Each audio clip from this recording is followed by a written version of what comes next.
Before we start, I just wanted to say for a minute the purpose of sitting down and learning, and it's more than, hopefully, Miyat Hashem, will be more than just a shia which has been traditional in the shuls for all the years, with Rav setzt sich herab and sagt a Blatt Gemara, and everyone in the meantime is thinking about some, or even if they're listening, but certainly not, certainly not following completely and not getting the most out of it is really, I guess, what I'm trying to say. In other words, rather than just listening to a Blatt Gemara, the objective is for everyone to know exactly what is going on and exactly what is happening, and to be able to learn. Now, the pace that we're going to set, of course, is going to be a very slow pace, so that and we'll go over it. We'll see how it develops. I'll say it, I'll go over it, then we'll go over it, so that they say if we learn 10 lines, 10 shuras every time, but we'll go over it enough times that every single person who's here is going to know those 10 shuras, rather than just run through a blot an evening and walk out with nothing. So I just wanted to set that straight, that the objective is that everyone should not just learn, but also know and to understand what's going on over here. So let's learn a Blatt Gemara in the proper fashion. The Gemara we selected is Makis, pronounced Malkus, and it comes after Sanhedrin, and it deals with many, many different topics, a lot of different topics. Before we start the first mission, we'll look into the Chumash. Whoever has a Chumash there. If you have, it's good. If not, you don't have to go get this. I'll say the pasuk out loud anyway.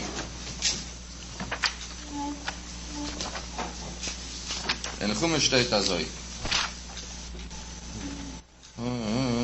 Okay, in Chumash steht azoi. This is in Dvarim Yutes pasuk Yutes.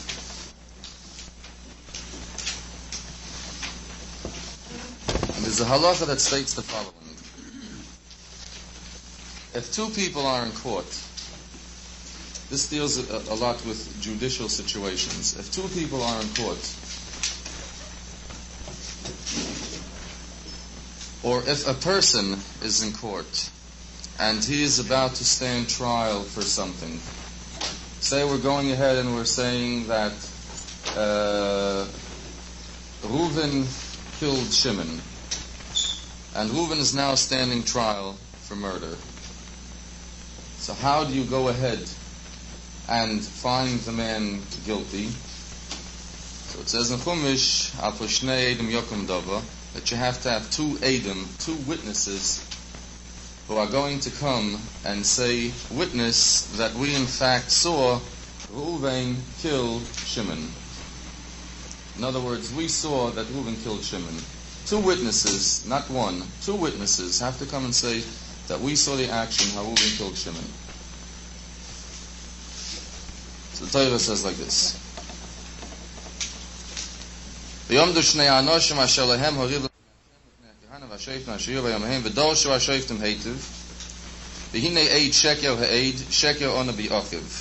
what if two Eidim come down?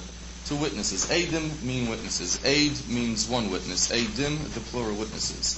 But if two Eidim come down and they're giving false testimony and they're saying that we're witnesses and we saw the way Reuven killed Shimon, and the fact is that there is no possible way that they can be the witnesses, and in fact it's false testimony that they're giving, so what is their punishment right now? So the Torah says,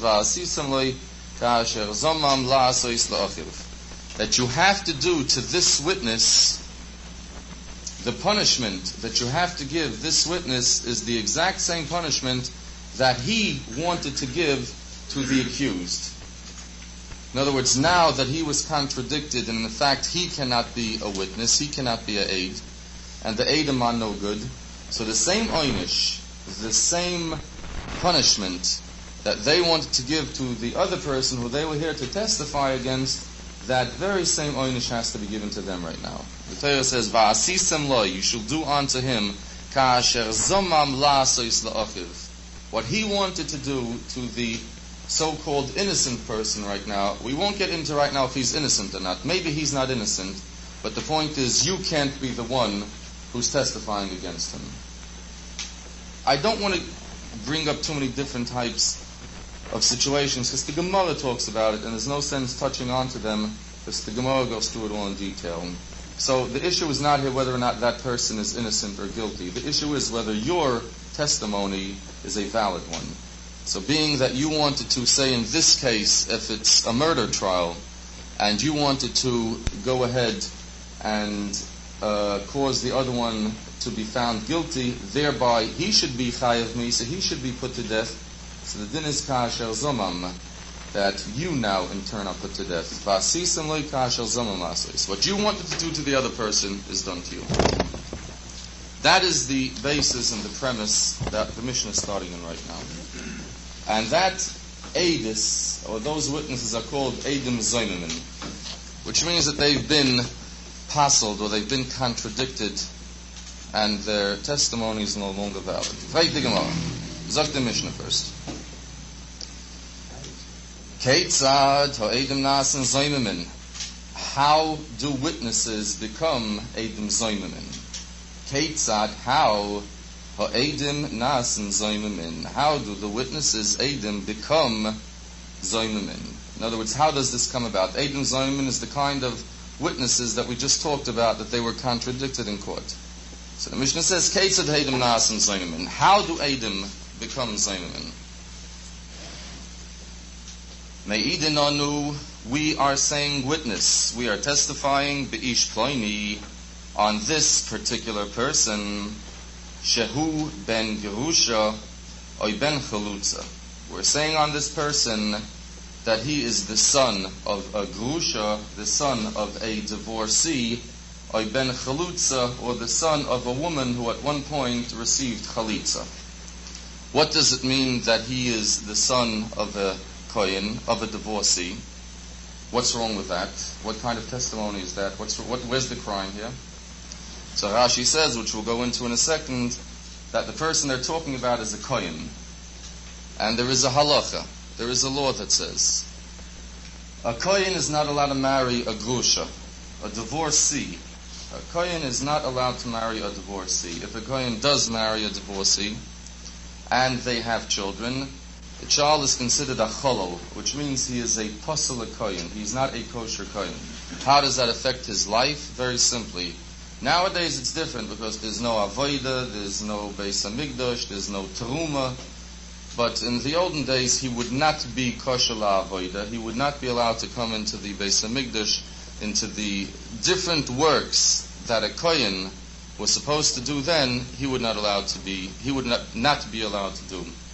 Or the foods, the teruma and so on that was given to the kohen, he would not be eligible for.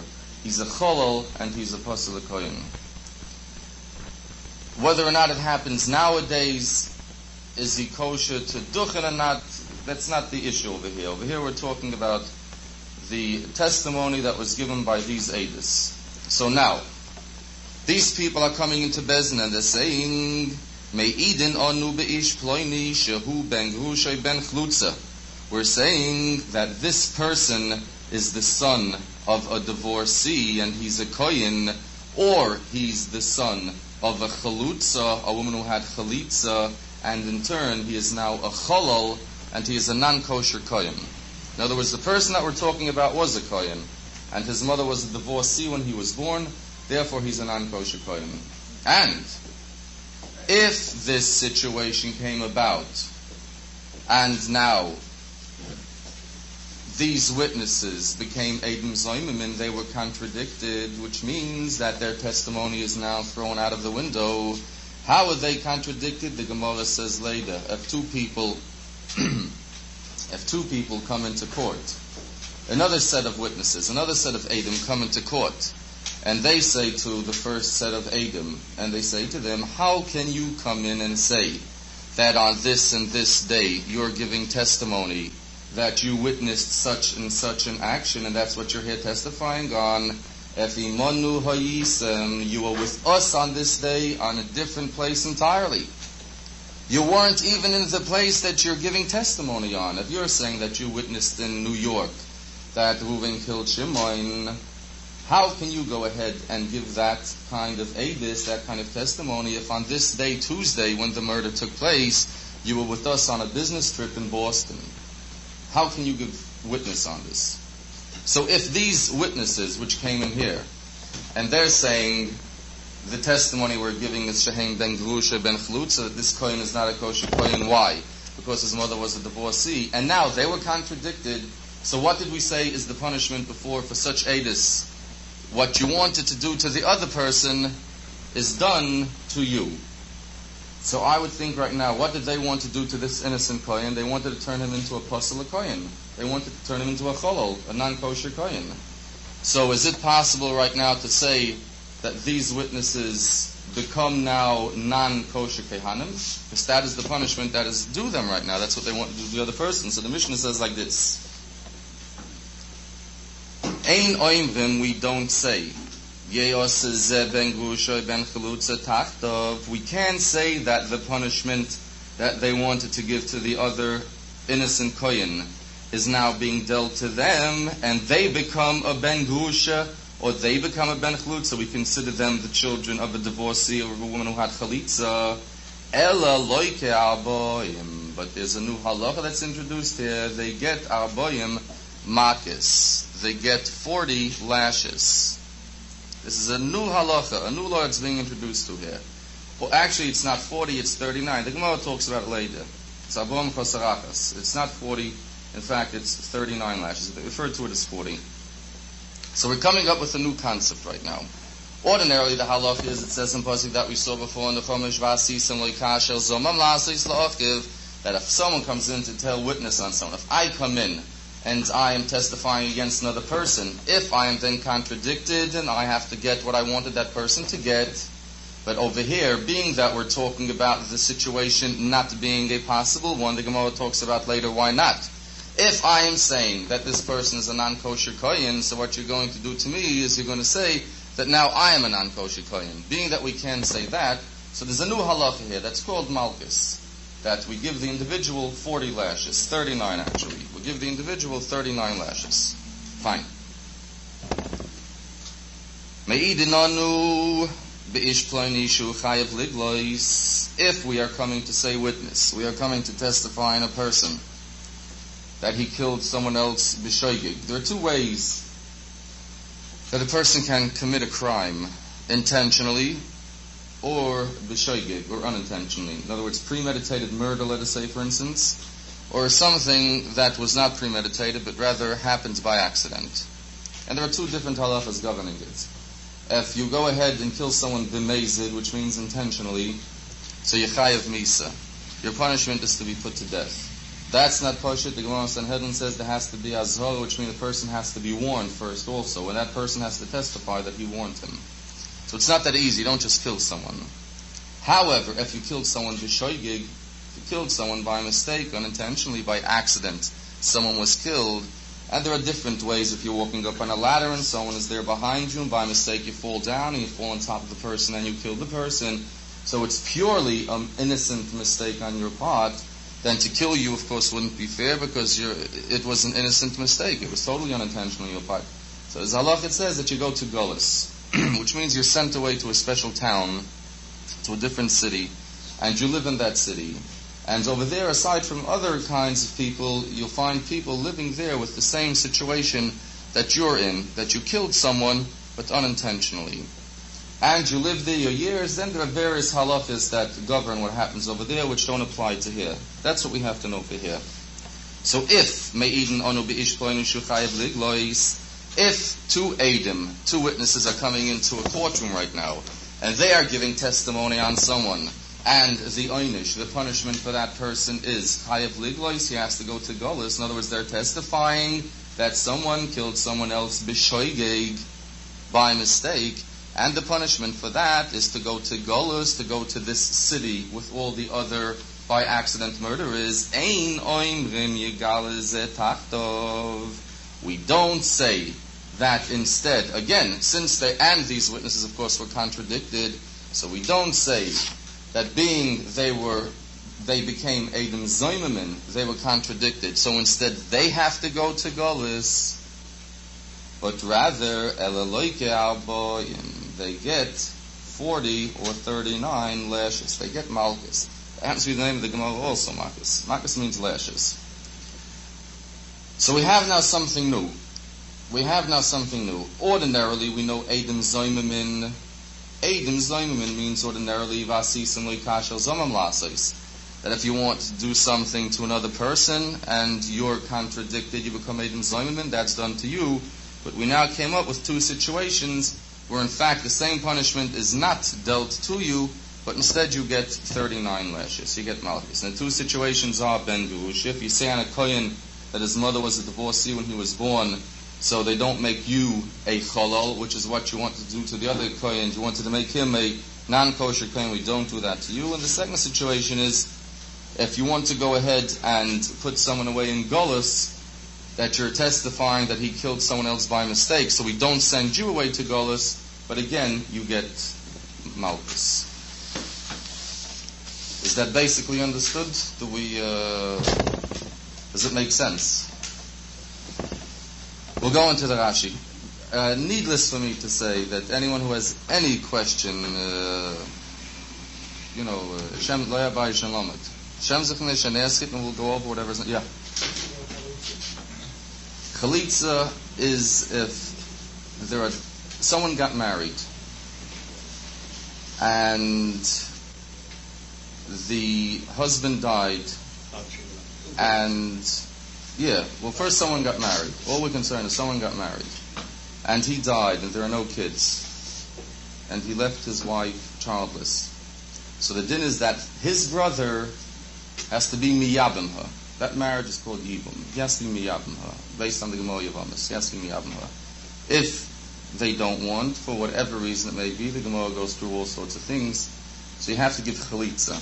And chalitza is a process where you take off the shoe, you spit, and you say something. It's a process, which incidentally still goes on nowadays also. The Bezdin today also still has the authority, the right to do it. So a woman who was a chalutza also does not marry a kohen. So we're talking about that situation also. Either it was a grusha, which is a divorced woman who a kohen is not allowed to marry to, or a chalutza, a woman who had chalitza is also not supposed to go to a kohen. So the Eidos they're saying on this person is that he was born from that kind of woman, which makes him a cholol. We'll go into Rashi.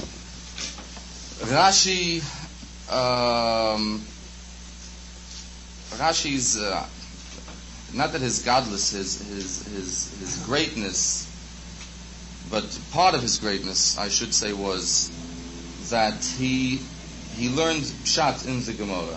If Rashi is also on Chumash, he took the words in the Gemara and he learned pshat. In other words, his explanations are basically the explanations of the Gemara, where many times you don't know which way to look or which way to move without the Rashi. The Rashi is on the right-hand side of the Gemara. On the other hand, the other side is Tosfos. On the left-hand side is Tosfos. Sometimes they don't agree. More than sometimes they don't agree. Sometimes the Rambam doesn't agree with Rashi. So, but as far as we're concerned, we're going to be learning Gemara with Rashi. Should I say over the Mishnah again, or should I go on to the Rashi? You have to tell me at what pace. It's you who decide on what pace that we go. I can go on saying. We can go on to the Rashi and go on weiter.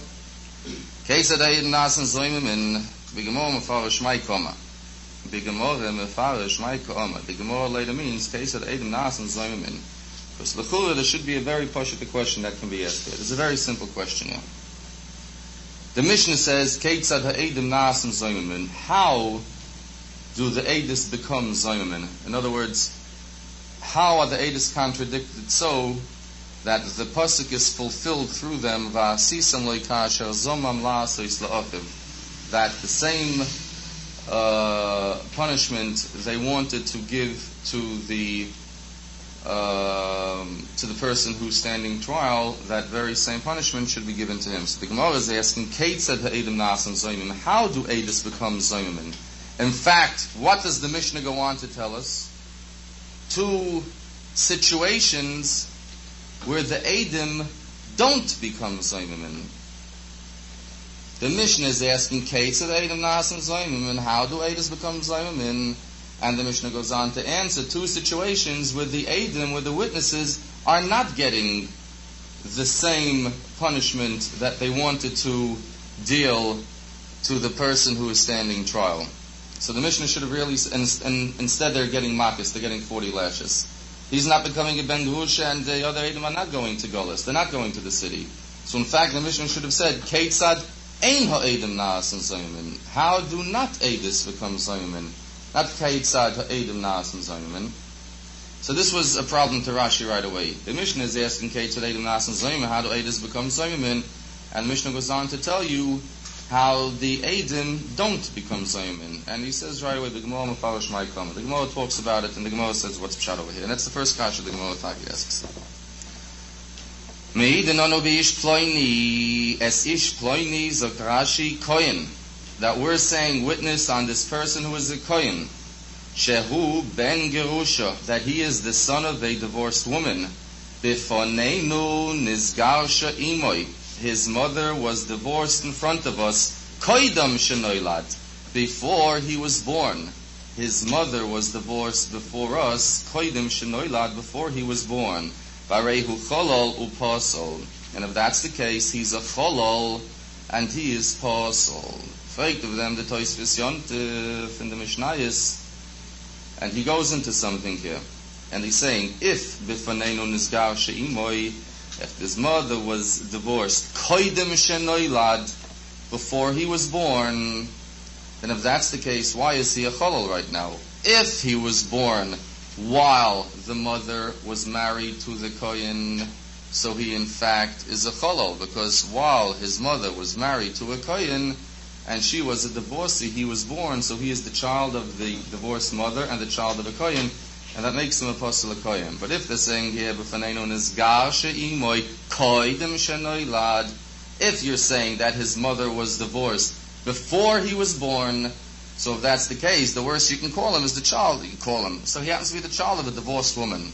But at that point in time, he's no longer a ben kohen, he's no longer considered a cholol, because his mother is divorced from the kohen already, and the isur is on the kohen and not on the mother, which the Tosfos Yontif gets into. And some other people, they change the word here, koidem shenoitza, which means obviously it can't be that, but in fact maybe the child was born later, but she was impregnated while she was still with the kohen, so it still goes on the strength of the kohen. But we'll leave that, as long as we all understand what the ben gerusha means. Zokashi ein noimrim, we don't say im huzmu, if these first set of witnesses were contradicted, vehem kohanim, and they're also kohanim, we don't say, the real way it should be, you wanted to make the other one a ben gerusha, ben chalutza, a chol, not a kosher kohen. That should be done to you, l'kayim, because it says, l'kayim boy, like it says in Posik Kasher Zomam, that you have to do to him what you wanted to do to the other person. Ella soifeg, ella, but soifeg esar boyim, he absorbs. Soifeg means to absorb. Sfoig means a sponge. Soifeg es ha'aboyim, he absorbs the 40 of the Gemara Mefarish Taiman. The Gemara says, how do we taka know this halacha that you can change it? Maybe they should taka become ben gerusha, ben chalutza. If they're kohanim, maybe they should become pasla kohanim.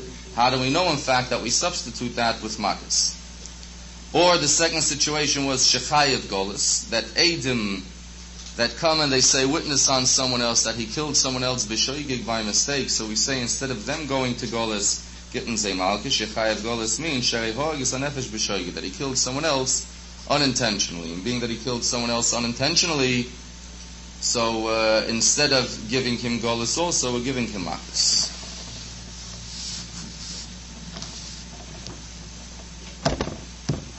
That's the first Mishnah.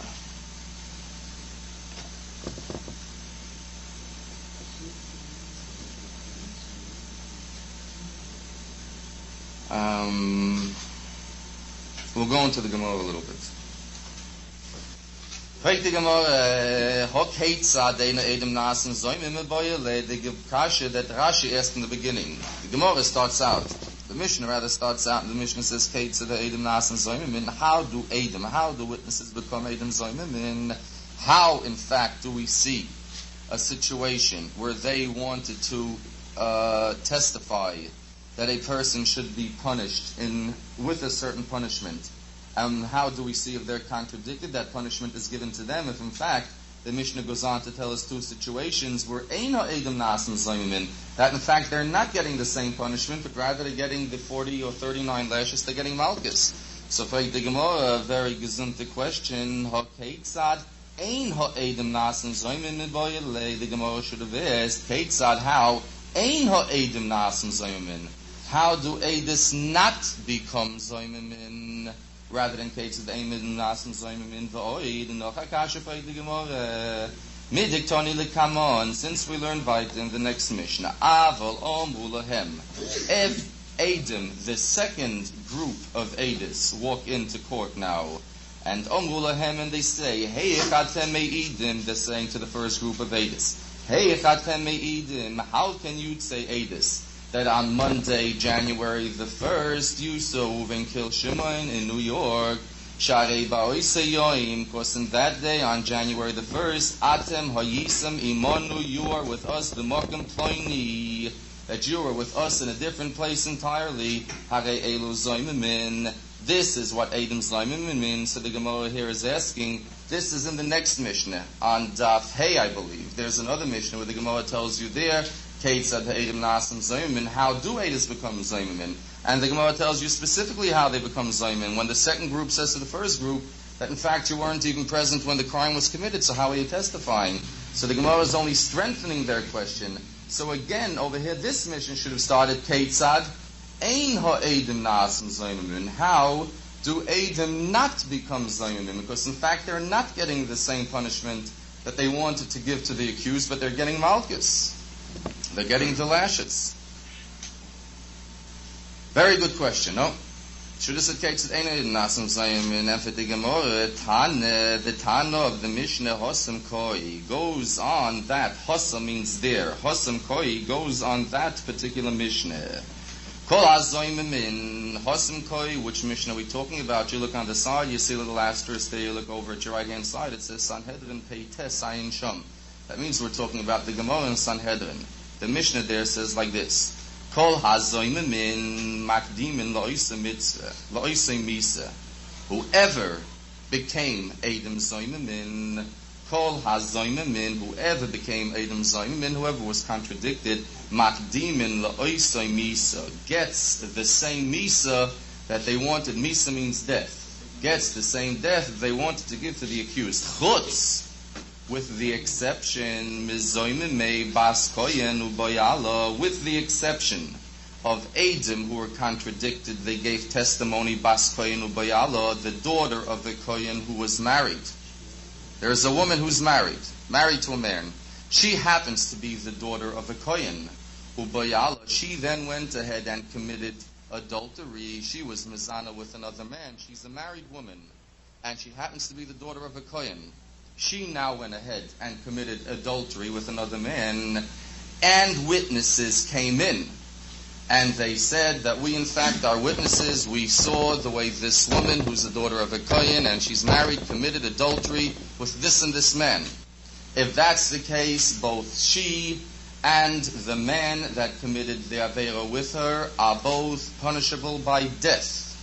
Both the Bas Kohen, the daughter of the Kohen, the Eishesish, the married woman, and the man who participated with her, they're both punishable by death. Now, two witnesses came in and they said, we saw the way this crime was committed, which means he now wants to go ahead and kill her and kill him, the man. Now, two other Edis walk in and they contradict these two people, and they're saying, how can you say that on this and this day you saw these two together, if in fact on that day you were with us elsewhere? Which means right now that the Aveira, which warrants death, right now should be placed upon the first two witnesses, which is what Edom Zoim means. So the Gemara says, Kol HaZoimim Makdimin La'oisei Mitzvah, Chutz Mizoimim Bas Kohen Ubayala, She'ein Makdimin La'oisei Misa, Ela lemisa acheres. They don't get the same misa. Ela lemisa acheres. They get another misa. We go into Rashi soon. Now comes the Tana of our Mishnah. Now comes the Tower of our Mishnah. And our Mishnah tells us like this. Now we find even a different kind of Edom Zoymimin. In other words, that Mishnah that we learned in Sanhedrin, which talks about Edom Zoymimin, tells us, I should tell you Rashi right now so it will all make sense. It's broken up the following. Bas Kohen, the daughter of the Kohen who committed adultery, is punishable with sreifa. She's to be burned. We get into this later. There are different types of ways of administering death to a person. Henik, skeifa, skila, chenek. Person is burnt, the person is stoned, the person is choked. It doesn't mean literally choked, but they bring something, and of course they choke. Same thing with sreifa. Skila means that they're stoned. Different types of punishments. So the daughter, the Bas Kohen who committed adultery, she gets sreifa, she's burnt. The adulterer, the one who committed the sin with her, he gets chenek, which is a different type of misa, a different type of death, which means he's choked. So now we're saying like this. They came and they contradicted the first pair of Vedas. So if we're saying that the first pair of Vedas now received the punishment that they were trying to give to the other person, we suddenly have two people they wanted to punish. They wanted to punish a man and they wanted to punish a woman. They wanted to give the woman sreifa, to be burned. They wanted to give the man chenek. Which death do they get right now? If it's a cut and dry, they wanted to kill a man for murder, fine. So the way he gets killed, the Edom get killed. But now you have two situations. They wanted to kill a man, they wanted to kill a woman. Two different kinds of death. So these first witnesses that were contradicted, which death do they get? Do they get the death the man was supposed to get, which is chenek, or do they get what the woman was supposed to get, which is sreifa? So the Mishnah tells us there like this. They get the death that the man was supposed to get, which in fact is chenek. Now that's a twist on the halacha, because we didn't know that beforehand. All we knew is Edom Zoyim means that if you're contradicted, you get the misa, you get the death that you wanted to give to someone else. Being that here there were two deaths to be dealt out, we didn't know which one to give, so the Gemara Sanhedrin comes to tell us. Now we go over this again. Tana Hosenkoi, the Mishnah here is a continuation of the Mishnah over there. As a matter of fact, that Mishnah is the last Mishnah in Sanhedrin. This Mishnah that we're talking about is the last Mishnah in Sanhedrin. As you turn back to that Mishnah, you're going to find that's in the Perek next to the last. And if that's the case, there's not a whole Perek in between, so how am I telling you that it's the last Mishnah? And Fit Rashi and the Rishonim on this, that there were two girses, there were two ways, the way Sanhedrin was published. But in fact, the right way, Rashi says, is the Mishnah that we're referring to now, in next to the last Perek, should have in fact been the last Perek. And the way it's printed is the wrong way. So that Mishnah, which is the last Perek in Sanhedrin, and right away we come into this Mishnah over here in Makkot, which is the very next Mishnah. So this Mishnah in Makkot is a continuation of the last Mishnah in Sanhedrin. The Gemara says like this, Tana Hosem Koi. The Gemara says here, Tana Hosem Koi. The Tana over here goes on that Mishnah. Kol HaZoyim Magdim and Loisem Misa. Every time Edom Zoyim are contradicted, you give them to the Misa they wanted to do to the other. Chutz, except Mizoyim Mei Bas Koyen Ubay Allah She'ein Magdim and Loisem Misa El Misa Acheres. Except for a Bas Kohen who committed adultery, we don't give to the same Misa that she wanted to give to, that they wanted to give to the woman, but you give them the Misa that they wanted to give to the man. Now comes our Mishnah, which is a continuation of that Mishnah, and says, V'yesh Edom Zoyim min Acherim. And we have a different kind of Edom Zoyim. They're still considered Edom Zoyim, but with different laws applying to them. She'ein noisen behendin hazoma kol iko, Ella Malchus Arboim. Now we have a different kind of Edom Zoymin. So what's pshat now in the Mishnah? The Mishnah is Ketzad Edom Nasim Zoymin. So not pshat that we're saying Ketzad Ein Ha Edom Nasim Zoymin. They're still considered Edom Zoymin, but it's a different kind of Edom Zoymin. Edom Zoymin that don't get the death or the punishment that they wanted to give to the person that was accused, but they're coming up with a new punishment entirely. You know, there's whatever you want to do to the other person doesn't apply to you. And being that it doesn't apply to you, we now have a new punishment entirely, and that is called Makis, or Malchus. We now give you 40, Arboim Chosarachas, 39 lashes. Ketzad. How is this new situation? That's our Mishnah. Me'id nonu bi'ishploni shu ben gusha ben chalutza. Ein noimrim yoseh ben gusha ben chalutza taktov el eloikes haboyim. We don't say that you become the son of a gusha, you become the son of a chalutza, but instead you get malkis haboyim chosarachas. You get 39 lashes. So now this Mishnah makes sense. The kasha that we asked in the beginning, it should have said Ketzad ein ha'edim nasim zoyim. It should have said, how do edim not become zoyim? They're telling us, in fact, they are becoming zoyim, but it's a different type of zoyim. It's zoyim, but the law, which ordinarily is dealt to the edis, in this situation doesn't apply, and instead they're getting malchus, they're getting 40 lashes. Stephen, repeat the whole thing, please. It makes sense? Talk to me. It makes sense a little bit? Okay, we'll go through Rashi and we'll finish over here. Now, the Gemara's next kasha is really which a whole class will be devoted to that. The Gemara's next two words is Minohane Mili, which means, how in fact do we know that? Where do we dig this up? That if a punishment is not applicable to the witnesses, where do we come up with this situation that suddenly you can give someone 40 lashes? Where did we dig this up from? We know that the punishment has to fit what you want to do to the other one. Suddenly here we're saying a new situation altogether that you get 40 lashes. The Gemara is asking, but we're not getting into that. We're just going to catch up in the Rashis, and that'll be it for today.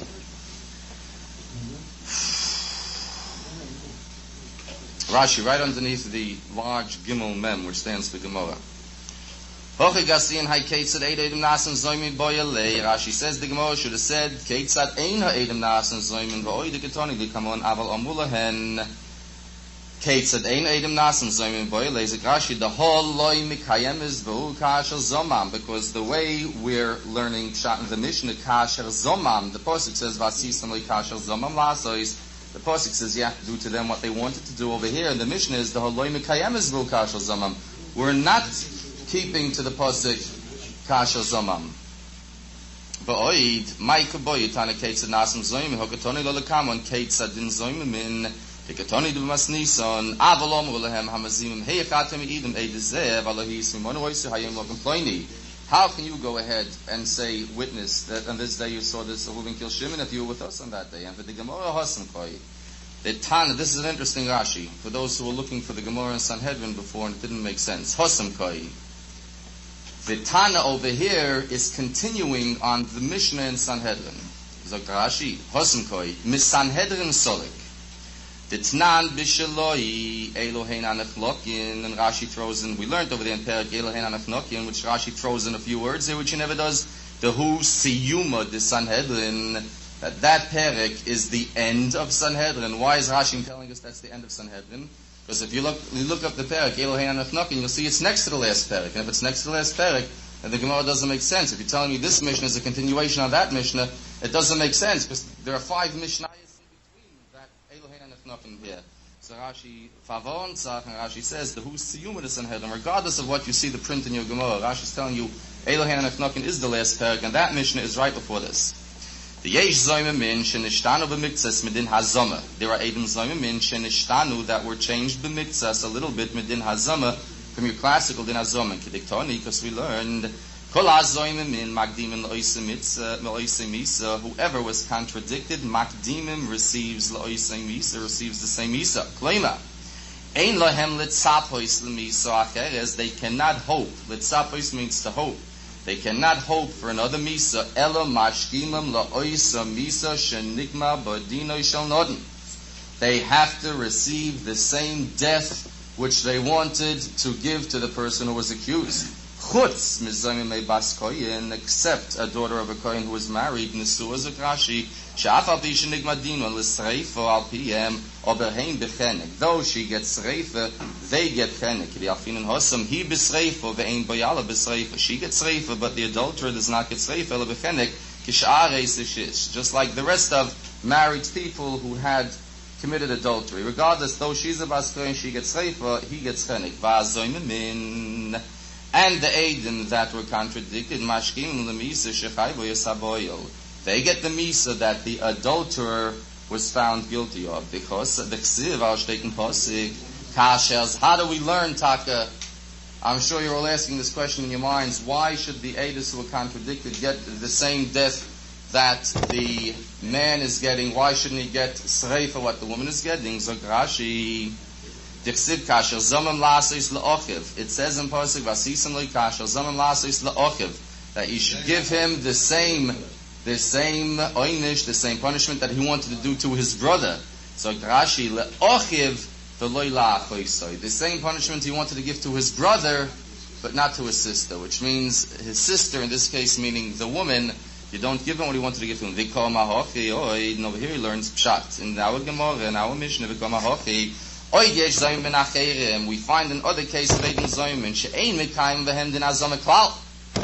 that at all you don't have with them a din hazama, that you don't give them anything even similar to what they wanted to do, ele malkis. But you give them this new thing called malkis, which means the lashes. The olam afarish, and of them zog the Mishnah, Keitzad oisan ha'edim she'ein mekayim b'hen din hazoma nasen zoymim min ma'idin onu. And the Mishnah goes on to tell us. Pshat in the Mishnah now is Keitzad oisan ha'edim. How is it we find edis she'ein mekayim b'hen din hazoma, that the actual din of hazoma is not applied to them? Nasen zoymim min. How do they become zoymim? And the Mishnah goes on to tell us me'idin onu ben gusha ben chalutza, or anyone who was 5 goats. We'll finish there for tonight. Next week we're going to Menon Mili, where we build the whole concept of Malchus, where he comes from. Just for another 2 minutes till 10 o'clock, just to recap this over here, is the Mishnah comes to tell us the halacha that we have, which is the pasuk, is Eidim Zoymim. In the Torah says Vasisam lo yikashel zomim lasos la'ochiv. Whoever says Eidus, whoever testifies against someone, and you are then contradicted by saying that you weren't even there at the time when the crime was committed, so the punishment you wanted done to that person is now done to you, with the exceptions that if it's a bas kohen, a kohen who married a divorcee, and they had a child, and the child becomes a non-kosher kohen, we don't tell these witnesses that you are now a non-kosher kohen. Or if someone was killed by mistake, where the person has to go away to Golus, we don't say that the witnesses in turn go away to Golus.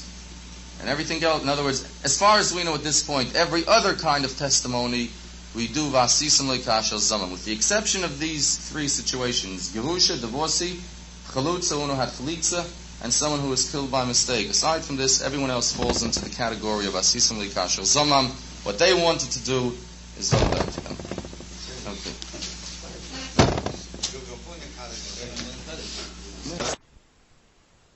The following was recorded June 6, 1979.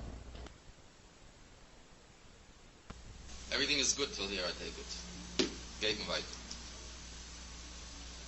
This is where we're up to, actually. Over here we stopped last week. Oh, wow. Okay. How do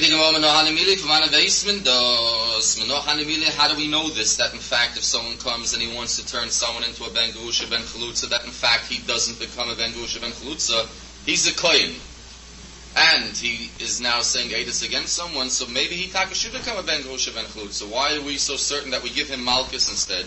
Maybe if you're a kohen and you wanted to go and impurify this kohen and make him a cholol, so you should become a chol. I mean, min hasvara, it would make sense also, because if we are ready to kill someone to be mekayim the posik, if Asisim Likashel Zamim is in a situation of Misa and we are prepared to kill, which is the ultimate, we're prepared to kill someone to carry out the posik, so by comparison to make someone a cholol is the chakleinakait. To make someone a cholol is a mitzias. It means biological that he's a cholol. Yeah. You can't turn somebody into a cholol. You can give him misa for the mashava, but how can you turn him into something which biologically he's not? He's not a cholol. If that doesn't make sense, so how can you take someone and over here you're changing something? You're giving him misa for the mashava. That you could. Misa, yeah, I hear what you're saying. But you can't turn somebody into something that he's not. How can you turn him into a cholol? I would think it would be harsher.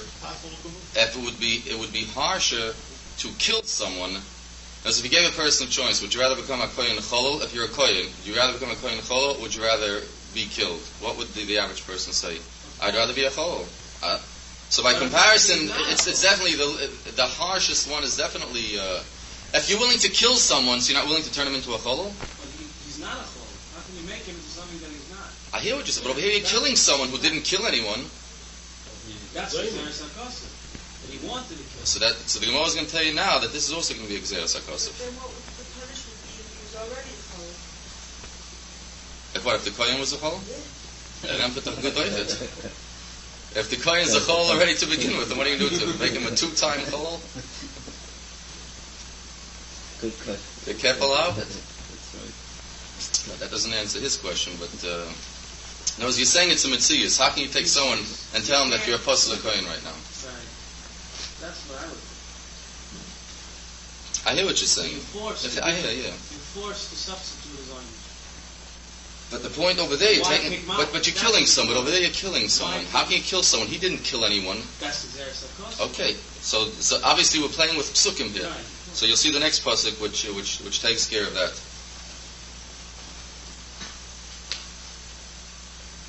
I hear what you're saying. You're taking it down from. It applies in a lot of places. There are a lot of sugyas where you can do what you want. You can give someone a knas. You can do whatever you want. Right. But you can't physically make something that's not there. So you're taking it from those gemaras and you're bringing it into here. Okay. How do we know that in fact he doesn't turn into a ben gusha ben chutza? Amar Rabbi Shua ben Levi zok Rabbi Shua ben Levi da Amar Krova steht in Posik. Steht in Posik was isem loi kasher zomam that you have to do unto him kasher zomam what he wanted to do. Zog de Gemara loi v'loi lezaroi that you can only do to him but not to his children. Loi v'loi lezai, which means if you turn a person into a cholol, then automatic his children become chalolim. And in this case, if you want to turn these edim into chalolim, so automatically their children are chalolim. And the pasuk says, "Vasisim loi kasher." So him you can go ahead and punish, but you can't go ahead and punish the kids for it. Because so what do the kids have to do with this? Fake the Gemara and eyes in the kasher. Fake the Gemara v'lifseluhu l'didei v'loi lifseluhu l'zarei. Let's split it down the middle. He's the one who sinned. They became Eidei Zaymimin, so they'll become puzzle. They'll become chalolim. V'loi lifseluhu l'zarei. Over the kinder's own is cheppin. The kinder are kosher kinder, and the kinder you shouldn't bother. A very logical zach. If that's what's bothering you, so leave the kids go. And for the Gemara Fakir, they're coming around circle. The Behinun Kasher Zomam Lasois Veleka. The pasuk says Kasher Zomam Lasois. You have to do exactly what you wanted to do. You can't make your own compromises. You can't make your own pshotos. So Kasher Zomam Lasois would mean if you wanted to make that person a cholol, it would affect him and his children. So if you're doing Kasher Zomam, the exact punishment, then it has to affect him and his children also. And if you're going to say it affects him and his children, so it's Loi V'loi Lazari. So V'min Kift. So we go back to the original pasuk, Loi v'loi l'zarei. Let's go into Rashi right away on this.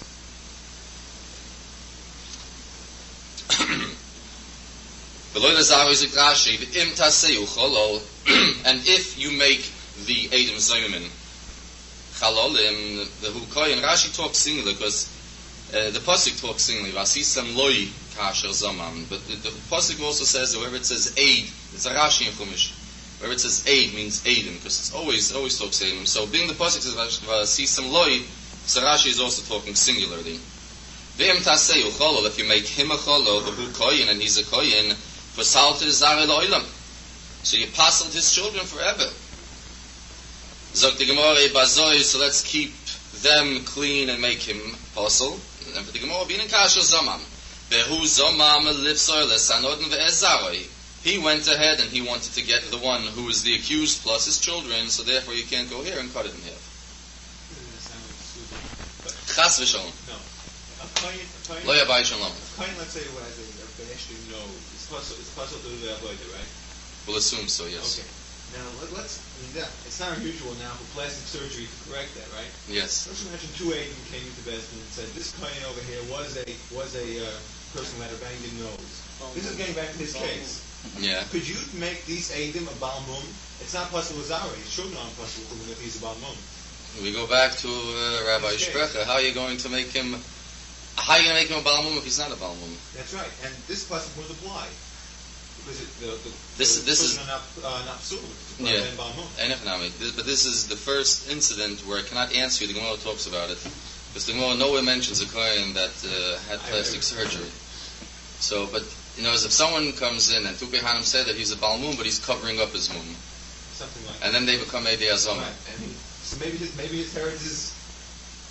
No, what he's saying then is, he says you can't make them. That's right. Gosh, you see, what are you going to do to them? Make them Baal Mum now all of a sudden? If the guy's not a Baal Mum, he's physically not a Baal Mum. Right. We'll give him Malchus. I don't know.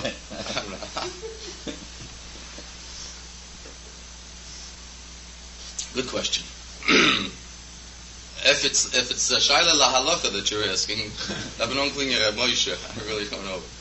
Good Shaila. You still don't know why he gets Malchus. Yeah, that we don't know yet. The Gemara is only talking here, why is he not becoming a Ben Grusha Ben Chulutza?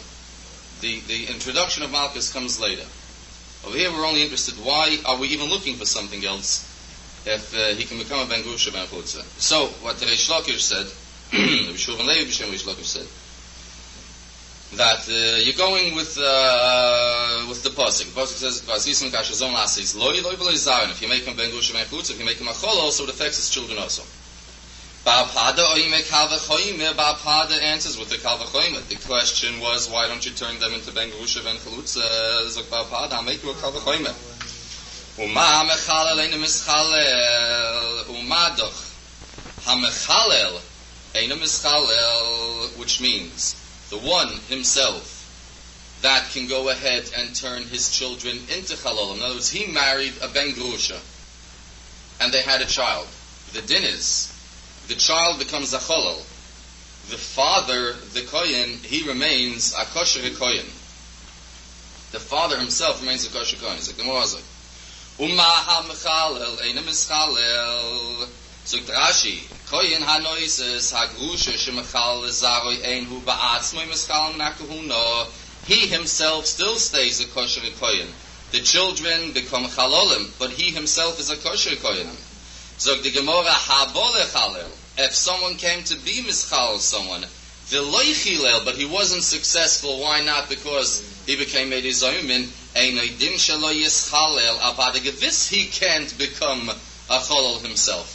Mad, if someone who is making someone else a cholol can't become a cholol, if someone who came to make someone a cholol but in fact wasn't successful, didn't make the other person a cholol, how are you going to turn him into a cholol right now?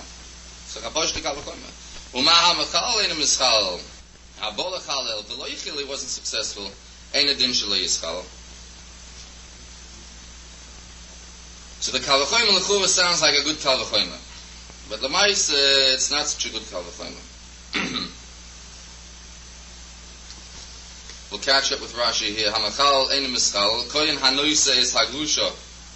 Shemachal lezaroi. His children do become chalolim. Ein hu atzmoi mischalim and akahuna. He himself stays clean.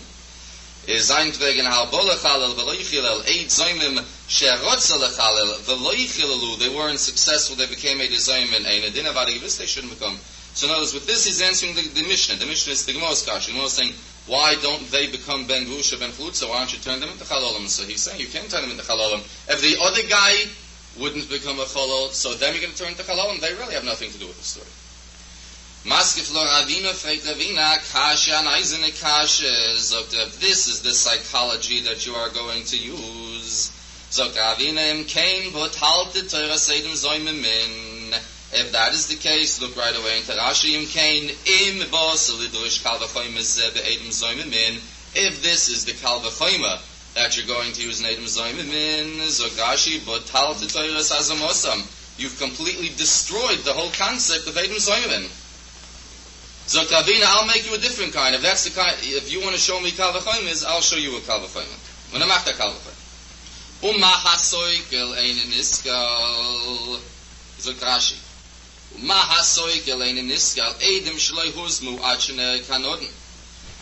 someone was mechuyev skila, two people walk into Bezdin, they say Reuven killed Shimon, Lamazon Reuven's mechuyev skila.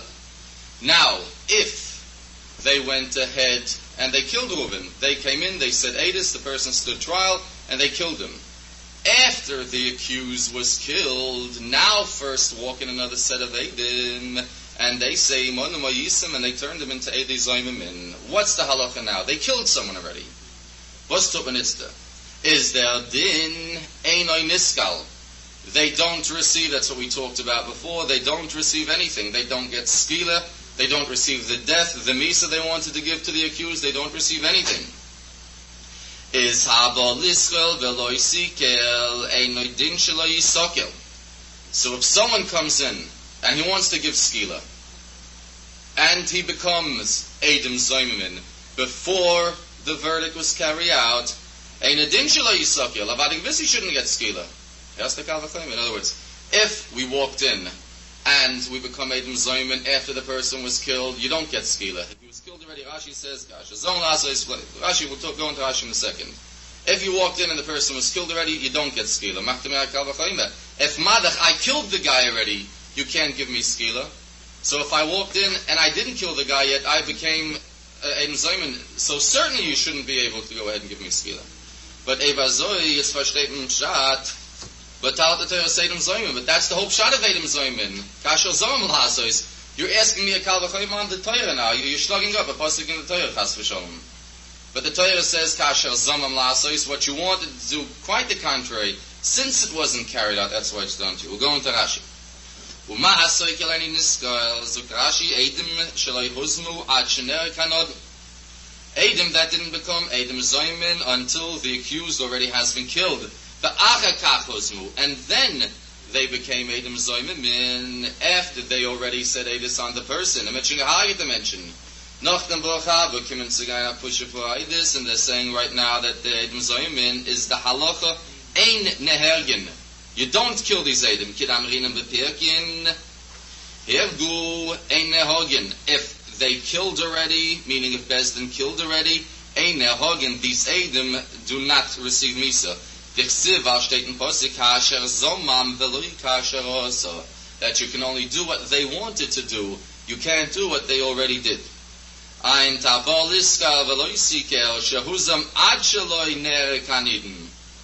If they came and they were contradicted, which is your regular way of Eidim Zoyimim, that before the verdict was executed, they became Eidim Zoyimim, this shouldn't get skila. Very good Kal V'choyim. But this Kal V'choyim, Ravina is saying to Shlog up Reish Lakish. He's saying, how can you make me a Kal V'choyim? Now to go back and Shlog up this Kal V'choyim. Over here he's saying, Madach a Koyin, that he himself, if he goes ahead and he makes someone else a Cholol, he stays kosher. Ain't me, I'm coming. Me you want to turn into a Cholol right now? The original Kal V'choyim. So Ravina says, no. He says the same thing here. He says, Yene, by Taki kosher. But over here there's a pasuk that says "Vasisin Kasha Zon," which means to you have to become a chol. So the Gemara but we go back now to the Shanina Miko. We go back. We learned earlier, which is the first pshat. So the first pshat that we went with is what said in pasuk "Vasisin Kasha Zon La Sois Loi V'Loi Lazaroi." Say Vazoi. Just to summarize the Gemara asked why, in fact, do they not turn into Ben Gerusha Ben Chalutza? Why do we give them Malchus instead? Because it says in Posik, Vasisim Lekasha Zomam, Dashim Digamo, Veloi, Veloi Lazaroi. Him you can do whatever you want to. But if the Einish that you're going to carry out onto the Eidis is going to affect their children, this Tol Mishinish, Loi Veloi Lazaroi. Okay, we'll break here, it's after 10.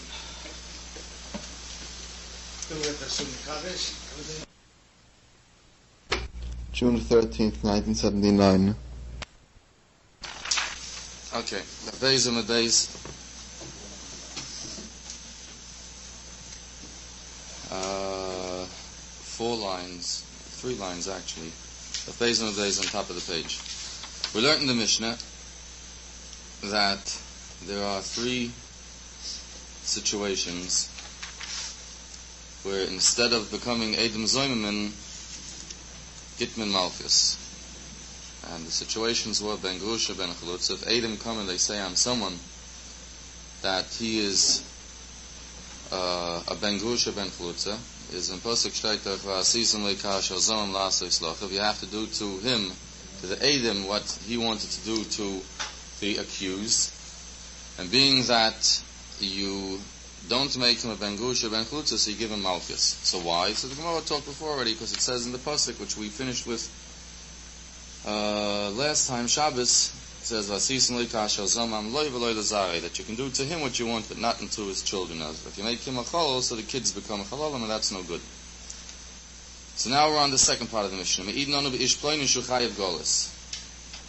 That if two edis come and they say in a person that he killed someone b'shoigig, nishvil nikahagit I mentioned, and I would think v'asis and loikasha zomam la'asais, and then later they became Edom Zoymin, so I would think v'asis and loikasha zomam la'asais lochiv dafen emavek shikin in Golis, that he would have to go to Golis. Like the Mishnah, no, in Golis shikin in Mishnah we get the malchus. Instead you give him malchus. Feit the Gemara. Everyone has it. It's 4 lines from the top and base on the base. Feit the Gemara menohane milet. How do we know that? The same question that was asked before by Ben Gusha Ben Chlutza, we're asking right now. Menohane milet. How do we know that in fact men shiktam nishavek in Golis, you don't send him to Golis, but instead you give him malchus? Over there by Ben Gusha Ben Chlutza we have a pasuk. Over here by Golis, maybe in fact he should be sent to Golis. How do we know that instead we give him malchus? Omar Reish Lakish says the Markov Hashtayten pasuk. The pasuk says, "Hu Yonas el Achas Haorim." That he, the person who is found, where the pasuk talks about in Dvorim, about a person who kills b'shoigig, a person who kills by mistake. So when the Torah says what the verdict for him is, the Torah says, Hu Yonus Alachas Sahorim. He shall run away to one of the Ori Mikra, to one of the cities. He. So the Gemara darshans, who he shall go, V'lo Zoymimin, and not the Edom who become Edom Zoymimin.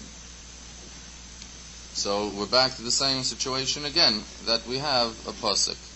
The same pasuk, the same way rather that we had a pasuk before on Ben Gusha and Ben Chalutza, that why, in fact, don't they become Ben Gusha Ben Chalutza? Because it says in pasuk Loi v'loi lazara, you can only do unto him but not unto his children. So the same thing here, we have a pasuk. So I'll just repeat that one line again.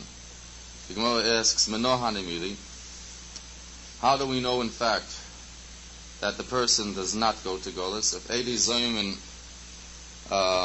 were found to be Edi Zoymin, if Edom were found to be Edom Zoymin, how do we know that they don't go to Golis, which is what they wanted to do to the other person? Amar Reish Lakish says, the Amar Kod says in pasuk, Hu Yonas el Achas Orim, that he shall go to one of the Orim, to one of the cities, the Ori Miklot. So the Gemara darshans a pasuk again. Very simple. Hu v'lo Zoymin, he shall go, and not the Edom Zoymin. So Reish Lakish says again, it's a pasuk and there's nothing to talk about. That he, the one who kills b'shoige, goes, and the Edom Zoymin you can't send. Rabbi Yochanan zok kal v'choyme. Rabbi Yochanan macht mir da kal v'choyme, noch a kal. U'mahu, his kal v'choyme is going to answer why the Edom can't go to Golis. Mafka razak kal v'choyme. U'mahu she'osa ma'isa b'meiza deina goyle. Ma'adach, a person that did a maisa, which means he did an action. He killed someone, b'meizid, intentionally. Eine goyle does not go to Golis, is hein shelo maisa. So these Edom that we have right now who did not do a maisa, they did not do a deed, b'meizid, but the testimony they gave was b'meizid, intentionally. Ein din shelo yiglu, avad gewiss, they shouldn't go to Golis. So again, he's making us a kal v'choyma. Now, we have to keep in mind that this is the beginning of the type of kal v'choyma that we heard over there again. And the kal v'choyma is umahu she'osa ma'asa b'meizid. Ma'adach, the one who kills b'meizid, who kills intentionally, ein goyle geit nicht in Golis, is hein shelo yosa b'ma'asa b'meizid, ein din shelo yiglu. So the Edom who didn't do a ma'isa, who they did nothing, they didn't kill anyone. They were only giving false testimony. So how can you go send them away to Golis? Because by Mezid, if someone kills intentionally, he doesn't go to Golis, he gets Misa. He's killed, he gets something else. With the Golis, he doesn't go. So how are you going to send the Eidos to Golis? So the Gemara, Vehi noisenis, quite the contrary. Vehi noisenis, the very thing that you're saying right now, noisenis, adds and tells us to say quite the contrary. Hu she'asa ma'aseh b'meizid loy ligli, the one who kills b'meizid intentionally, loy ligli, he shall not be chased away into golus. Why? Ki heiche leloy tehevele kapora, so that he shall not have a kapora, because by sending him away to golus, so he's getting off easy. If you killed someone intentionally, we don't just send you away to the golus. That's getting off easily. We don't want you to have a kapara. Why? Quite the contrary, because you killed someone. And if you committed something that severe, we don't want you to have a kapara. Hein shaloyos ma'aseh b'meizid nami ligle. But these Eidim who come ahead now and become Eidim Zoymimin, shaloy osu ma'aseh b'meizid nami ligle. They didn't do a ma'aseh. They didn't kill anyone. They were only testifying.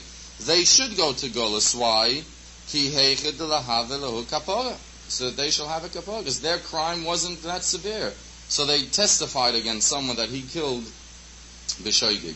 But the fact is they didn't kill anyone, so they perhaps should go. Let them have a kapora. So why are you making me a kavachoyma? If someone killed b'mezid, he doesn't go, so why should the Edis go? Rabbi Yochanan is saying quite the contrary. If you killed b'mezid, you shouldn't go, because you're getting a kapora. It's an easy kapora for you. You just killed someone b'mezid and you're going to golus. The punishment is too simple for the avera that you committed. But if you only gave false testimony, by comparison, it's not that severe a crime, so you should have a kapora. The Gemara says, we go back to what Rish Lakish said. What did Rish Lakish in fact say? He said the pasuk, Hu yonus alachas ha'orim, Hu v'lo yisoymimin. How do we know then that Golus cannot be given to Eidei Zoymimin? The same way by Ben Grusha Ben Chlutz, we had a pasuk, Vasisem loy v'loy lazaroi, him and not his children. So here also we have a pasuk. And the pasuk is, Hu yonus alachas ha'orim, he shall run away to one of the cities. And the Gemara says, Hu v'loy zaymin. Only him, the one who is actually a murderer. V'loy zaymin, the Edom have nothing to do with it. Et Malayan Rashi.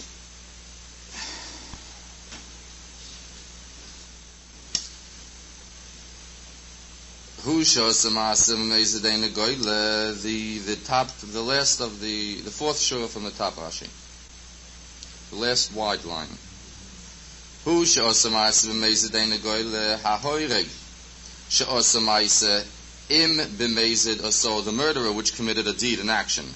Im b'meizid oso, if he killed intentionally, ein goyle, he is not chased away, which means he doesn't go to golus. V'afilu b'zman she'ein nereg k'moi b'meizid v'lo yasro. That the fact is that if you kill b'meizid, if you kill someone intentionally, you're still not found guilty, and you don't get misa. There are several conditions that have to be involved. One of them is there has to be hasra, there has to be warning beforehand, and so on. But regardless, even the fact that he killed someone, so him you're not sending away to golus, is heim shaloyasamai, says Rashi, eladibu ba'alma. They only talk, they only testify, they didn't physically kill anybody. But their testimony, in fact, was b'mezid, was intentional. Is einadin shalayiglu ala mezid. Avadigavis, on that mezid, you can't go ahead and send them off to golus. They didn't do anything. If a murderer you're not sending away, so Adam you're going to send away. He killed and he's not going. They didn't kill. How can you send them? The murderer is killed. Right. Right. If there was asra, if all the other conditions were met. But to Golus, you're not sending him. If you're not sending him to Golus, then how can you send the Edom off to Golus? He's a murderer, and him you're not sending. They're not murderers. How can you send them? Umakshinun Rabbi Yochanan v'hi hanisenes hamid hazois sheheveiso lepatron. The very thought that you have brought down here lepatron to get them off Golus, the Edom, he hanis, that what? The fact that they didn't do a maisa, they didn't do any action, that's why you want to get them off the hook and not send them to Golus. So Rabbi Yochanan, he hanisenes lehem chayvus Golus. That is exactly the reason why they should go to Golus. If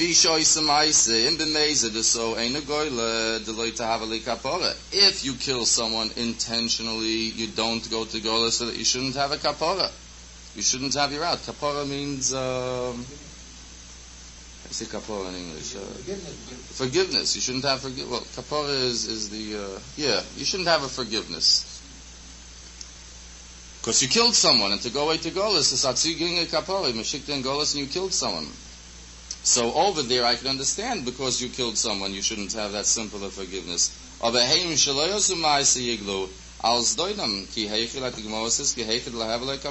Edom, they warrant a punishment for being Edid Zomimin, and nevertheless they didn't do a mais, so they didn't do a deed. So them you can send away to Golas so that they can have a kapara. Atonement. Yom Kippur. A kapara. Forgiveness is if it's too elementary, too borrow polished. Right. Yeah. Yeah. Ja. Ja, der Mese kennt mich. Das heißt, es fallen rein alle andere.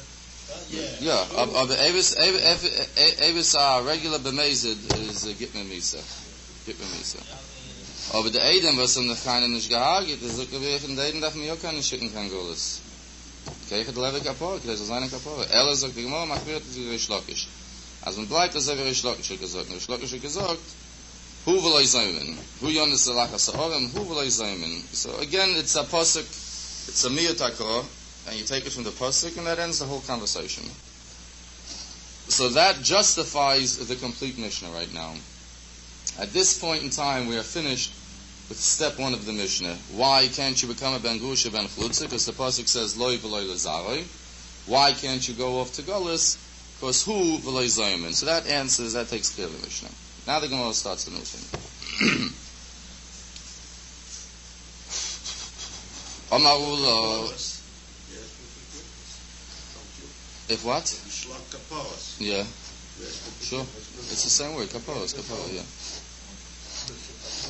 Well, kaparos is not only that you're asking for forgiveness, but you're saying that whatever you're slugging, that shall be your kapara. If you're slugging a chicken, so you're saying zeh tarnagol, this chicken should be my kapara. In other words, whatever's supposed to chas v'sholom come to me, let it come on this chicken. More or less indirectly, you say that they were forgiven. Yeah, 100%. Only using the chicken. 100%. To get the punishment. Right. In other words, I want to be forgiven. Let the chicken get whatever. Right. Because I'm too chicken, but let the chicken. Okay. Omarula Zaktula. Remez la'edim zoymin atorah menayin. Now we're getting into the meat of it. Remez la'edim zoymin atorah menayin. How do we know? Remez really means hint, a remez. Where in the Torah is it hinted the whole idea of Edom Zoymin, that if two contradict, then you do to them what they wanted to do.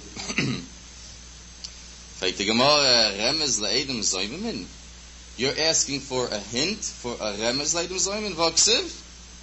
Es steht doch im Pasuk, you have a Pasuk. Remez means you're looking for a hint, that it's not beferish, it doesn't say openly. V'aksiv, you have an open Pasuk on it, v'asisem l'kasher zoman. It says in Pasuk, v'asisem lo you shall do unto him kasher zoman what he wanted to do to the other person. So why are you asking me for a hint on Edom Zoymin if the Pasuk is open about it? The Pasuk tells you beferish, v'asisem l'kasher zoman. Ella, sagt die Gemara, Remez le'edem zoymin sheloikin min ha'toyra menayim. How do we know that Edom Zoymin get malchus from the Torah?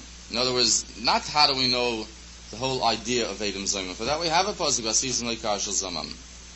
But Remez le'edem zoymin sheloikin min ha'toyra. How do we know that Edom Zoymin get malchus from the Torah? If you look quickly in Tarash, you'll see he says it. Remez le'edem zoymin sheloikin eidei ben gerusha or eidei golus shepotron hakosuf medin hazoma. In other words, if they were contradicted and you can't give them, as we said, the hazoma or the ben gerusha ben chutza, Menayin shehein loikin. How do we know that they can get malchus? Vidas geschrieben geworden. All of a sudden, that if you can't apply what they wanted to do, you give them malchus, you hit them, it gets a clip. Maybe they go out free at that point. How do we know that you give them malchus? And für die Gemara, die Chsiva steht in Posig, wird Stiku es hat Zadig, Virshius Haroshe, Vahoyo und Bin HaKois Haroshe. Steht doch in Posig, wird Stiku es hat Zadig, Virshius Haroshe. There's Rashi learns Pshat on here, but we'll try to work it into Gemara. It's not a complicated Rashi, but Rashi is starting to get into more complicated Pshatim. So we'll learn Pashit. Minayin, Vanabeis. From the Chsiva steht in Posig, V'tzdikus HaTzadik, V'yashirus HaRosha, that one will come and you'll be matzdik, which means you'll justify the tzaddik, or you'll make righteous the tzaddik, V'yashiru es HaRosha, and you will be marshia, which means you will find guilty, say, we'll use that word, the Rasha, the bad person, V'hoya and bin HaKois HaRosha. And at that point, you'll give malchus v'hoya im bin hakois harosha. You'll give malchus to the Rasha. Okay, so that's what it says in Pasuk. V'tzdiku es hatzadik. In other words, two people are standing in judgment in front of a bezin right now. So one has got to be right, one has got to be the tzaddik at the end, and one has got to be the Rasha at the end. It's got to be that way. One is right, they can't both be right, they can't both be wrong. So v'tzdiku was a tzaddik. The tzaddik was found righteous. V'yashiu was harosha, and the Rasha, the wicked one or the guilty one, was found in fact to be guilty. V'hoyam bin hakois harosha, and the Rasha gets malchus. So the Gemara mishum v'tzdiku was a tzaddik v'yashiu was harosha, v'hoyam bin hakois harosha, because it says v'tzdiku was a tzaddik, v'yashiu was harosha. V'hoyam bin hakois harosha, the pasuk we just now had. From that you learn the din that you give eidei zoymim in malchus. Ella, we'll go over this in Rashi. Ella zog the Gemara, eidim shehirshiu es hatzadik. Eidim that went ahead. Hirshiu means they found guilty, or they tried to make guilty a tzaddik, an innocent person. Nochamal. Ella eidim shehirshiu es hatzadik. Not that Bezdin found him clean or him guilty, but eidim shehirshiu es hatzadik. Eidim came along and they testified against the person and they wanted to find him guilty, but in fact he's a tzaddik, meaning that he's innocent. The osu eidim achrine, and now a second group of eidim come. The hitzdiku es hatzadik, the mikoro vishavinu lahani rishoyim. The tzaddik who was righteous before, who was innocent, was indeed found innocent again. Vishavinu lahani rishoyim, and he made the eidim rishoyim because they were lying.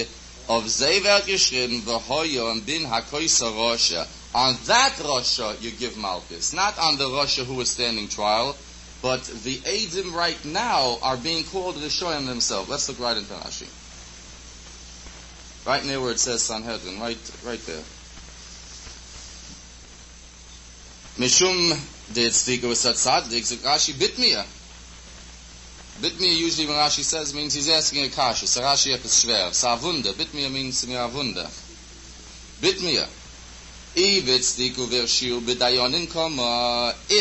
hitzdiku is hatzadik v'yashiu is harosha is talking on the dayonim, on the judges, meaning that they had found the tzaddik innocent and they found the Rasha guilty. The tzaddik v'rosha be balei dinin, and the tzaddik and the Rasha that we're referring to are the balei dinin, which means the people who are standing trials. Like Rashi, lama li v'tzdiku tzaddik. Why does it have to say v'tzdiku hatzadik v'yashiu is harosha? Lichtoiv, it should have said, this is the way the pasuk should have said, if there was a disagreement or a fight or a quarrel amongst people, and they came before the mishpat, they came to the judge, to the bezdum, ushfatum, and he judged them, bin hakois, lama kan tzitkas tzadik. Why here are you referring to all of a sudden to the righteousness of the righteous person? So then, in every situation where the Bezdin has found the tzaddik innocent, every time that a person was found righteous and the guilty party was found guilty, do you give malchus? And if you're telling me that V'stika was a tzaddik v'shius harash is coming to teach us malchus, then you're saying every situation that if someone is found guilty in a courtroom, he gets malchus, and that's not the pshat zakasha. The osikol mitli malchus v'v'tzdiku v'shiu. The pasuk is coming to tell us that malchus depends upon the hitzdiku v'shiu, who was found guilty or who was justified and who was found innocent. And Rashi says that can't be, because a bezdin does not necessarily go ahead and give malchus. And if that's the pshat you're telling me in the pasuk, then automatically v'yashiu sarasha means that you give malchus. Elazar Rashi al kochoch must be be'edim mishtoi, that the pasuk is talking about the edim, and that's where the malchus comes in. Edim shkorim, lying edis, shkorim from the word sheker. Edim shkorim, lying or false edis. Sheher shiu tzaddik, that wanted to find a tzaddik guilty, they wanted to make him a rosher. Shiu comes from rosher. Uvo acherim vehazimum vehitzdiku esanodin shehu tzaddik. If some other group of edis came now vehazimum, they contradicted them, they made them edim zoyim. Vehitzdiku esanodin. And in fact, they have made the accused righteous again, shehu tzaddik. And what did they do? V'hirshiu es edim harishoyim. And who did they make rishoyim right now? Who did they make guilty right now? The edim.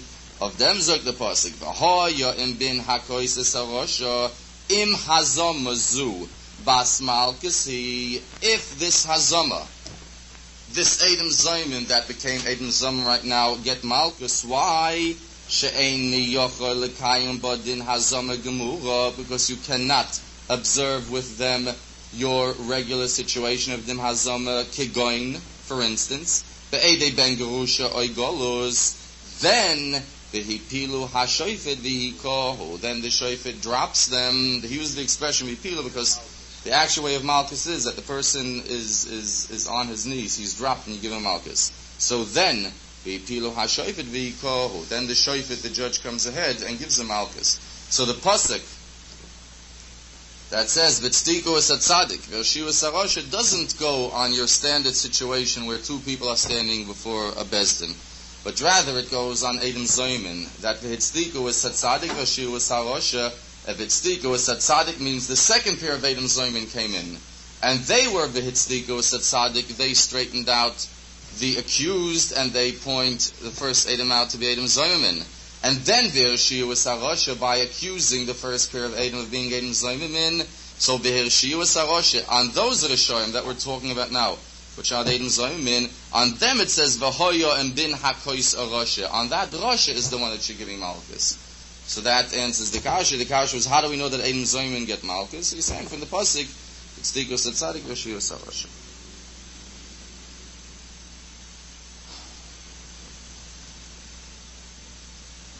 Fragt die Gemara. Fragt die Gemara v'teipik le'meloi sana. Why do we need a special pasuk to tell us that you get malchus for Edom Zoymin? We have a klal, there is a standing rule, that any lav that a person is over in the Torah, as I mentioned, Zera lav in the Torah, he gets malchus. Any lav that you're over in the Torah, the punishment is malchus. Of the lavim, which means the averis, that one is not supposed to do. If you're over on a lav, you get malchus.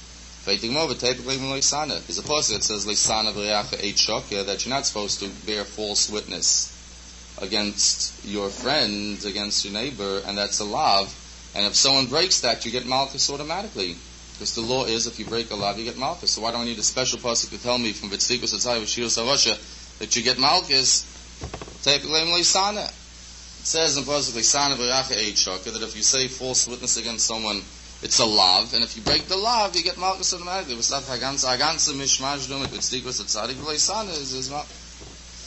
And for the Gemara, because it's a lav that does not have a maisa in it. There is no deed in it. There is no action in it.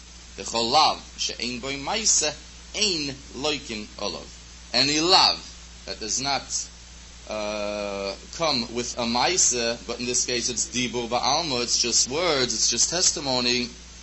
See, ein loikin olav, you don't give malchus on it. Look at Rashi right there. V'teipa kleim aloisana. Kol oin shelavin malchus.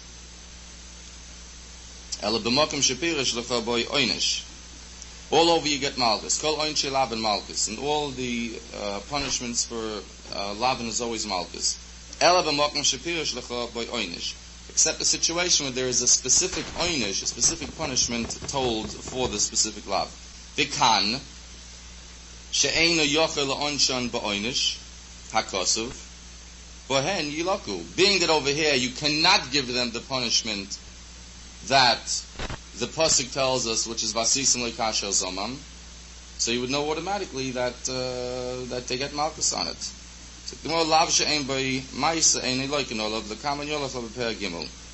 That we learn weiter, we get into that whole thing. Gimel, obviously, we get into the whole thing where it's lav shein by ma'isa, you don't get malchus, and the other lavim you do get malchus. Von der Rabbanon gelernt. Dalet Dvorim nemru be'edem zoymimin. 4 Sachen, 4 things were said by Edom Zoymimin. 4 rules were said by Edom Zoymimin. Ein nasen ben grusha ben chutza. That we know from Bayons in the Mishnah, that you don't become a ben grusha ben chutza. Ve'ein goylen d'ori miklet, and you don't go off to Golus. That we also know from our Mishnah.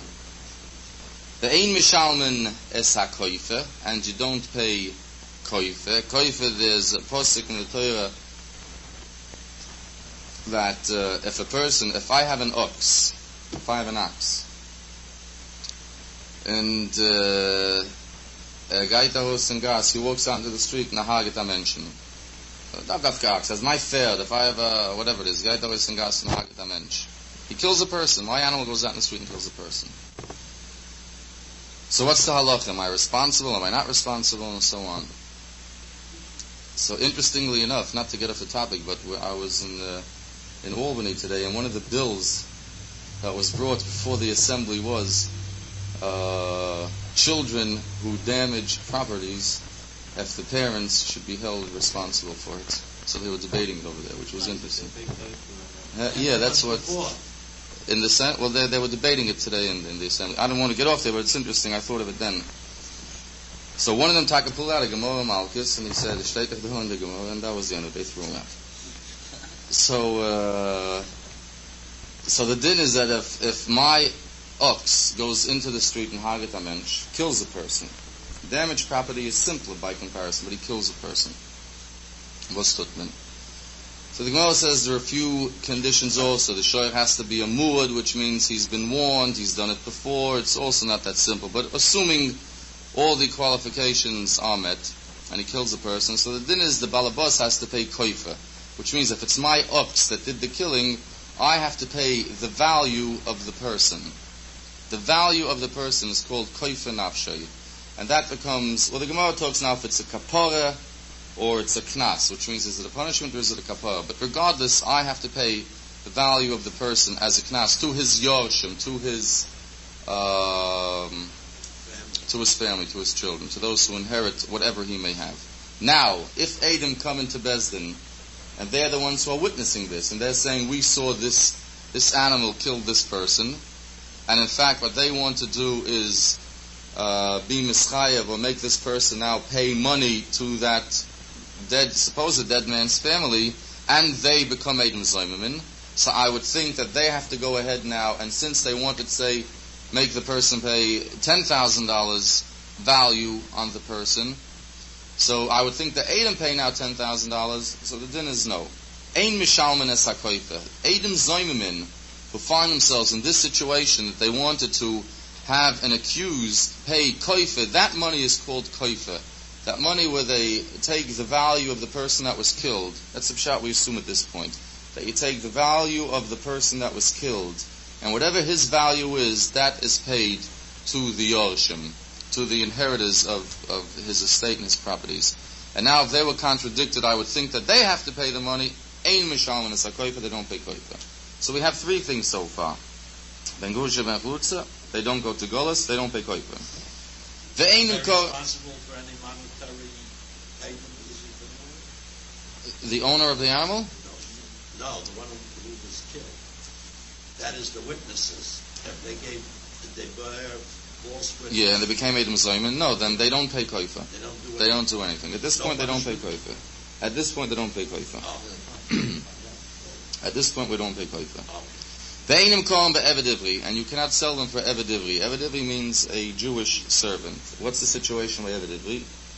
Torah says in Mishpatim that if a person steals from someone else and you are found guilty, if you steal from someone and you're found guilty, and men haste their upzone, you robbed someone of $10,000, hasten the upzone, pay the person back $10,000, and you say, I don't have the money to pay back. So the din is that you're sold as a servant, evidently as a servant. And that, in fact, becomes the payment to the person. So now again, if the Edom were witnessing this type of situation that we saw that Chaim Yankel robbed so-and-so, and Chaim Yankel doesn't have the money to pay. So in fact, what do they want should be done right now to him? He should be sold into slavery.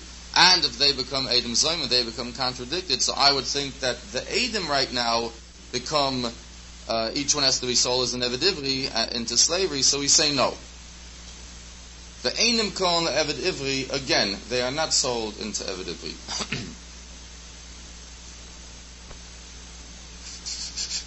Rabbi Akiva, Mishum Rabbi Akiva Omru, in the name of Rabbi Akiva, so we have four things already: Ben Grusha, Ben Chutza, Miklat, Koife, and Eved Ivri.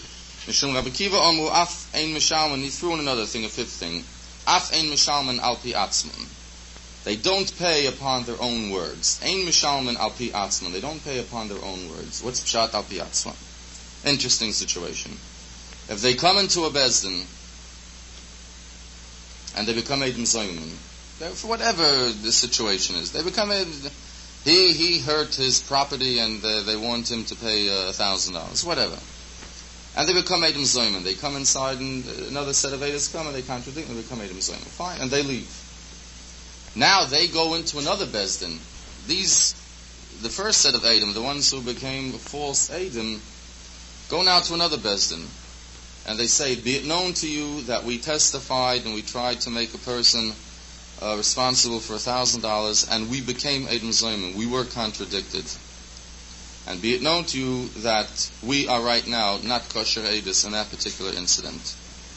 So the din is, Ein Mishalman Al Pi Atzman. On your own testimony, you cannot pay money. You can't be mechayev a person to pay on their own testimony. The Gemara goes into detail. The obvious question, why not? But the Gemara goes into detail. But this is what Rabbi Akiva says right now. Ein Mishalman Al Pi Atzman. They cannot be found guilty to pay with their own testimony. So the Gemara. We'll go over all this anyway, as we know. I just want to jump in a little bit. You don't become a Ben Grusha Ben Chlutza Kida Omran, like we know from before, from the Pasuk, Loi V'loi L'Zar. You don't go to the Orim Miklat, you don't go to Golas, like the Gemara we just now finished, Hu V'loi Zayim.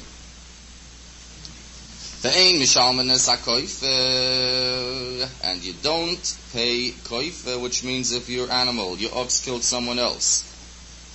So, you would think that you go ahead and you pay the koife that you wanted him to pay. Zog the Gemara, Kasavri Kufri Kapore, Vehani Lav Bnei Kapore Ninu. The man, the Omer that holds that we don't pay koife, obviously holds Kufri Kapore, that koifer is kapora. That the whole concept of koifer that you're paying for the dead man's value is a kapora, an atonement for the fact that my animal killed him. Vehane lav b'nei kapora nenu. These Eidim, they don't need a kapora. As Rashi says, because their animal didn't kill anyone. The whole concept of kapora doesn't apply to them. Their animal didn't kill anyone. They don't need a kapora. They're not looking for a kapora. Your animal killed someone. You need a kapora. I don't need a kapora. My animal didn't kill anyone. Omar Afriz, the Rabbi Shmo B'noi Shrabi Yechem Broike, he desanye mitachgelernt na Baraise v'nosam pidyon nafshoi. We learned that v'nosam pidyon nafshoi, this koifer that you pay is pidyon nafshi, which means again atonement or a kapora, forgiveness for her soul. Demei nizik. Demei nizik means the value of the person that was killed. That's how much money you pay. Rabbi Yishmael ben Oish, Rabbi Yochanan Broik, Oime demei mazik. Rabbi Yochanan, the son of Rabbi Yishmael, the son of Rabbi Yochanan Broik, says demei mazik, that the value to pay is the value of the mazik, which means the owner of the animal, the one that's still alive. If it's my animal that killed, so I don't pay the value of the one that was killed. The value of myself, in other words, what I'm worth. Sagt die Gemara, my love mittligi, it's kemen izugen, that this in fact is the machlokes. The mars over kufra mamoina, or mars over kufra kapor, the one that holds